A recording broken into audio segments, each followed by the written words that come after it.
Great, thanks everyone. Hello, I'm Damien Pericles, Founding Director with REALMstudios. I'm going to try and tell a story at the end of what's been probably a lovely couple of days for you. You're all exhausted, and it sounds like you've been dealing with some pretty challenging topics. So hopefully this project is, an uplifting, positive end to the last couple of days, which I'm sorry I've missed a lot of it. It's a story, so it's a long story in terms of its duration of 10 to 15 years of planning and then design. It goes from big thinking through to this slide here, which is the same slide that we will end on.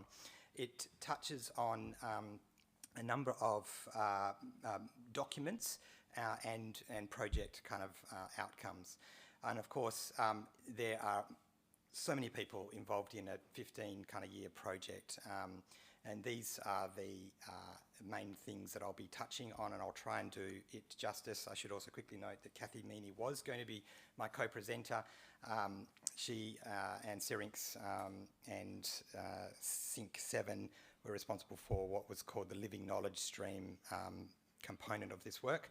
But the story starts with the Greater Curtin Master Plan, which I was involved in when I was at AECOM many moons ago.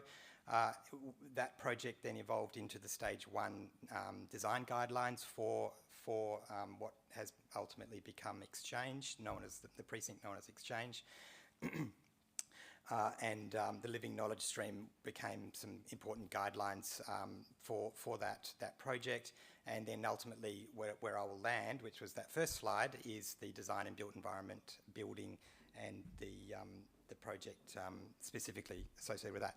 So it's a story that tries to weave Indigenous knowledge, lots of technical aspects into a project that is around taking a suburban campus into a kind of a highly urbanised future context, a sort of a cityscape. So yeah, paying acknowledgement to Wajak Noongar and elders past and present. And of course, they are critical to this narrative as well. So I think everyone knows where Curtin is. This is the master plan that was drafted at the time. It was a very far-reaching, visionary project. Some key champions in the department. Sorry, in the what are they called? Properties section of Curtin University. Understood the planning context of the specialised centre of what was Curtin, and really that allowed them to conceive of a sort of a quite a grand vision. I think there's only a million square metres of developable area proposed in this master plan. Is that working? Yep. And I'm just going to flash through a couple of slides just to set the scene. There was a big team, of course, behind this master planning process, and Syrinx were part of that. So a really strong water story that was developed. You can see there's a living stream structure that was starting to be identified in this. Lots of really great principles and objectives around water management, sort of working with the campus core, but then building out from that. This drawing here starts to, you can start to see the pink dotted lines. I'm not sure if I've got, I can show you now with the pointer. These dreaming trails that started to come into the plan through some of the dialogue with traditional owners. Again, this is quite old, this work, but this is one of the images that I thought I'd just throw in to capture some of the vision of what this living stream might evolve to, and the integrated nature of water management across the whole campus. So this is where I put on my Kathy Meaney hat and I try to be Kathy and present particularly the living stream knowledge guidance document that was prepared, which effectively became the brief for me as a landscape architect a bit further down the project timeline. These are the mappings and that came out of the narrative and the stories that were told, the understanding of the song lines and how the song lines related to the deep paleo channels and trading routes and such things. So some amazing knowledge sharing, and this kind of knitting into the master plan was really what this project was was so special about. So just to keep a few points there, this idea of integrating the green infrastructure, a really strong contextual understanding, and then these are the two dreaming trails, the Kujulkila or the Twin Dolphin dreaming, and the Jiriji or Zamia dreaming. And you'll see those coming back again as I move through the presentation. And yeah, ultimately these are about the wetland and watercourses, both recent but also in deep time, which are sort of imprinted into the deeper geological and soil structures. Yeah. Here are some of the structuring elements of that master plan. You can see how these different bits and bobs start to build the fabric of the future campus.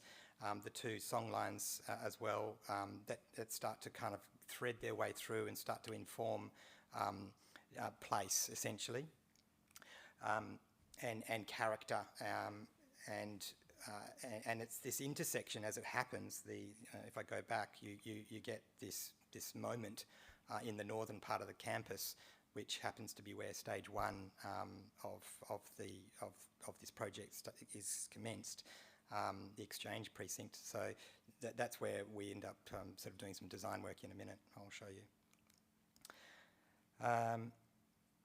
So yeah, that's it all coming together, and it shows you that, you know, how a future built kind of form master plan can really be, you know, sort of have some strong relational aspects back to its history, its water kind of characteristics, and how swales and other you know obvious WUSD strategies can be integrated into that.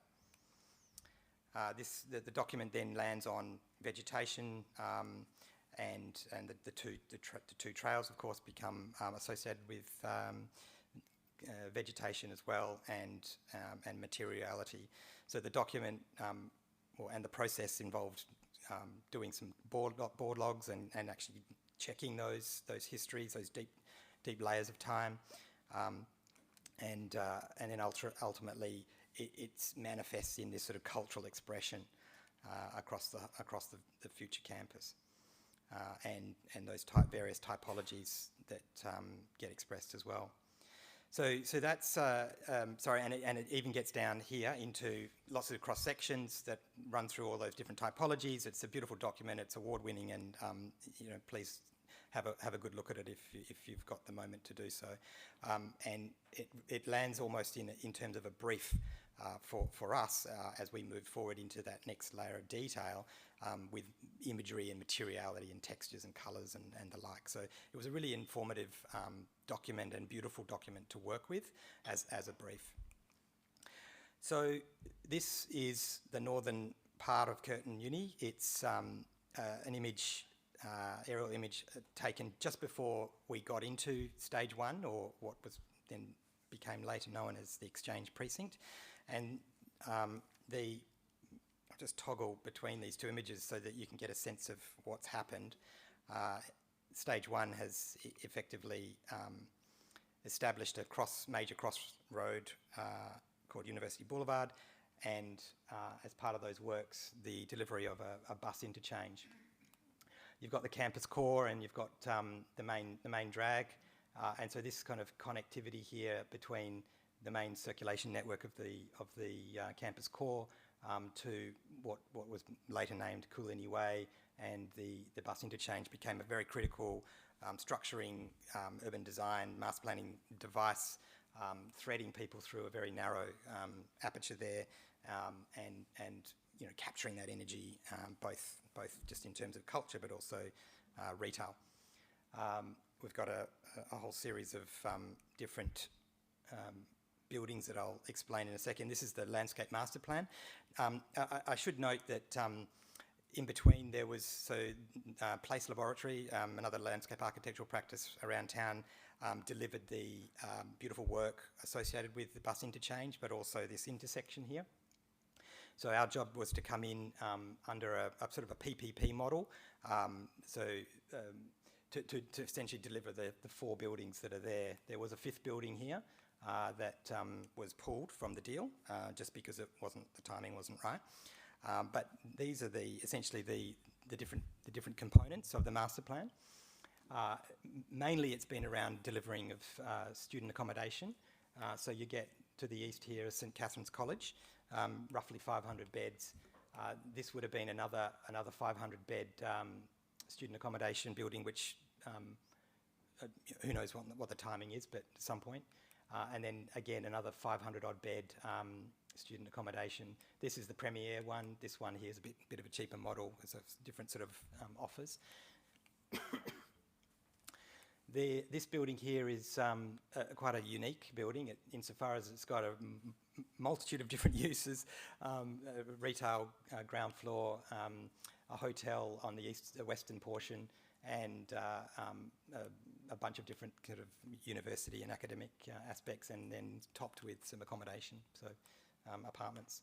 And then ultimately the jewel in the crown, at least architecturally, is the School of Design and Built Environment, which is the building that I'm going to spend a bit more time on. So I'm trying to take you from this big picture down through into the sort of fine grain nitty gritty detail. This is one of the earlier images of the grand kind of vision of the whole thing, looking back down to the canning, and I thought I'd throw in a few images because it is now all built, just to give you a sense if you haven't been there. But definitely go check it out. This is the main intersection with those two key buildings looking up Coolini Way, two campuses, the main campuses behind there. And just that sort of the vibe that we've been able to establish, a very dense kind of pedestrian-orientated development. A bit of technical. The project, well, in terms of context, Curtin is basically maxed out in terms of its ability to extract further water for irrigation and other purposes. So the licence was filled.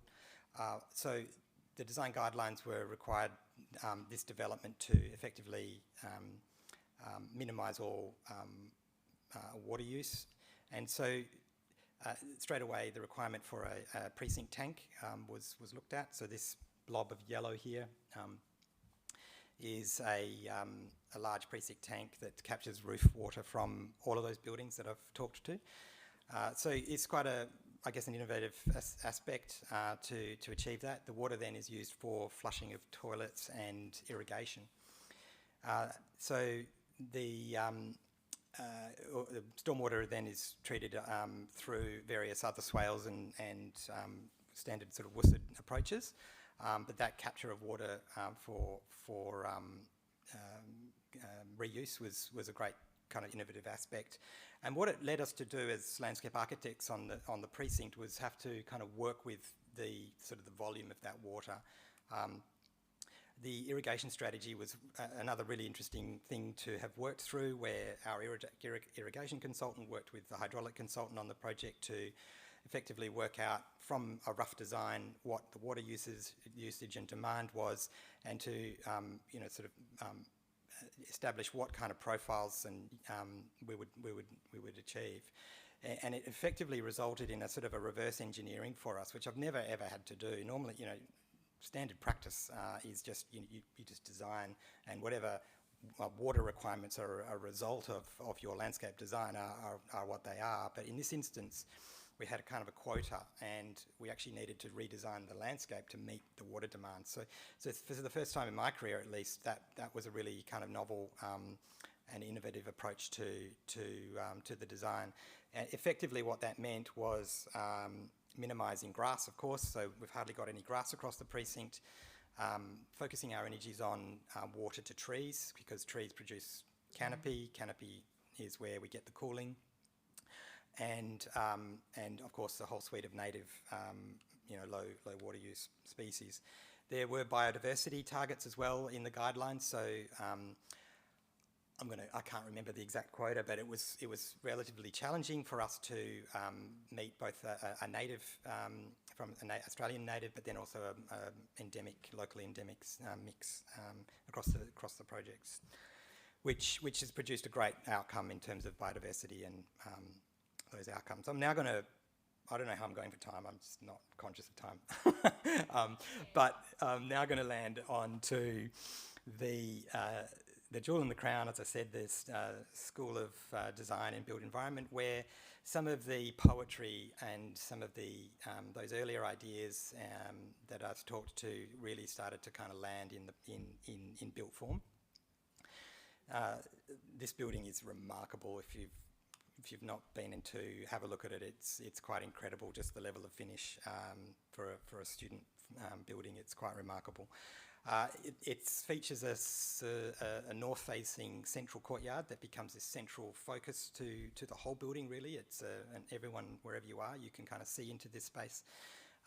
And its water systems are also part of that similar broader structure, but there's some also other layers to it. So yeah, I'll come back to water. I'm going to show you some design, drawings that talk to evolution and development, and this drawing here is a plan of that courtyard. It was a kind of an interesting moment on the project where we had this effectively a courtyard, but it's also on structure. So there's a basement car park underneath.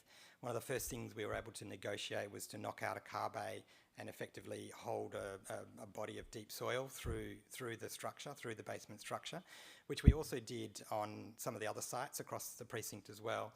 So ultimately, the project doesn't do very well if you were to measure its deep soil area, but it does do very well with planting on structure once you add up all the planting on structure. So as a project, it's a highly urbanised project. It's very, very kind of integrated architecture and landscape, and that is what it is. But the good thing was that we were able to negotiate this kind of connection to country, which became a really potent, even though this little garden here that I'm referring to, this little moment here, which was in that first image, it held a lot of energy, and it became the kind of source, almost the font or the origin of this water story that ultimately winds its way across the plaza.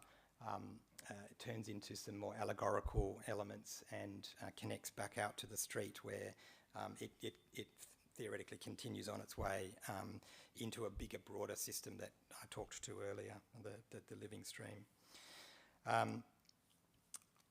These are some earlier drawings around how the form of this gains expression. We worked with the Centre for Indigenous Studies, and Marion Kickett became a kind of a sounding board.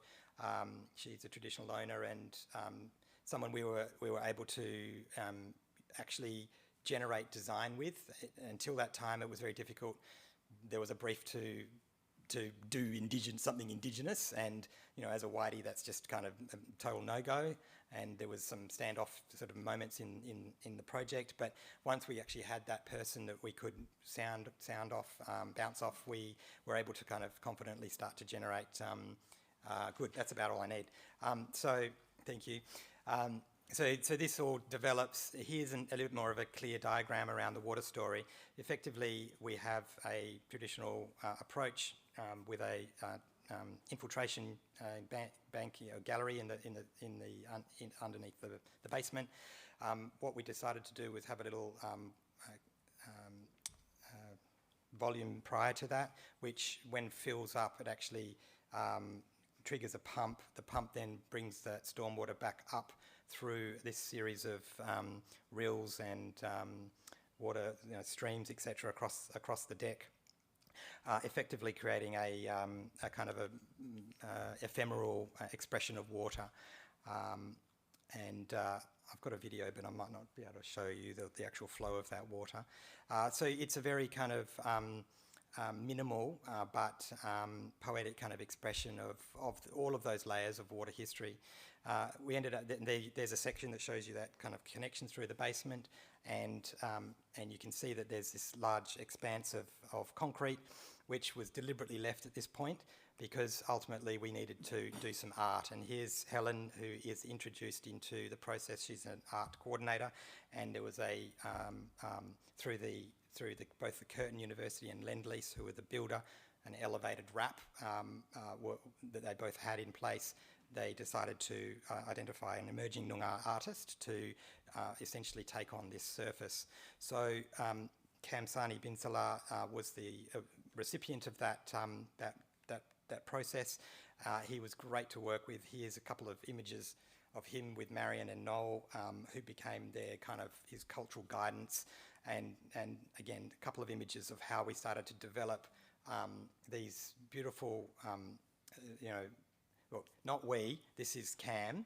Cam's, kind of as a conduit, as he refers to himself, to the cultural knowledge that was shared to him, and him as artist finding that expression into the ground plane of this courtyard. So I'm just going to quickly jump through because I know I haven't got much time. A whole bunch of different kind of compositions. One of the things he really liked, the idea was to kind of ignore the architecture. These forms float as if they were always there. The architecture sort of comes in over the top. He became, mentored and tutored, not only by us in the technical delivery of the artwork, but also concrete specialists and others. So it was a great process for him. He's grown significantly, dealing with scale as well, right down to the intimacy of these marks, not just the big moves. Here's some of the referencing that you'll see to the Dreaming Trail, the Twin Dolphin Dreaming Trail. Moving into prototyping and getting the vibe right. How much how much acid and how much shot blasting and all the rest of it.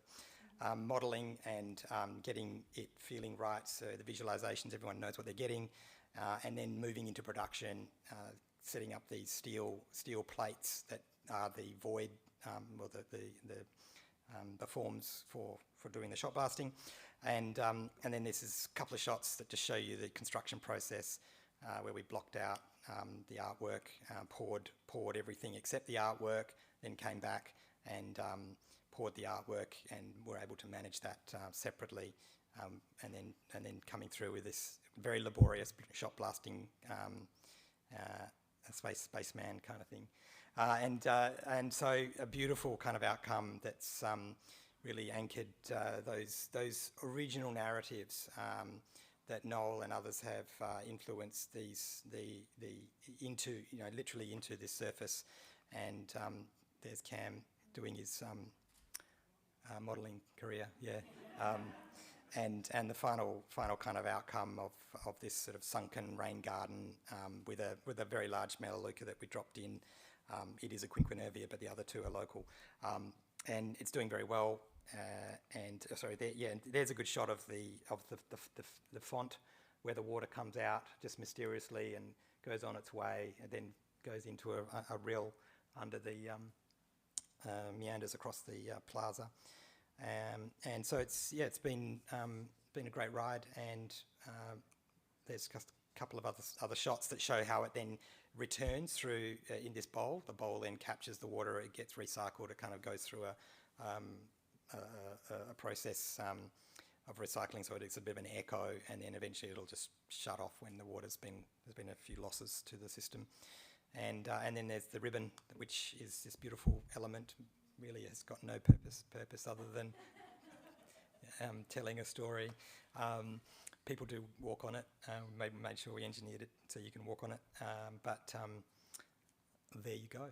Hopefully you enjoyed that.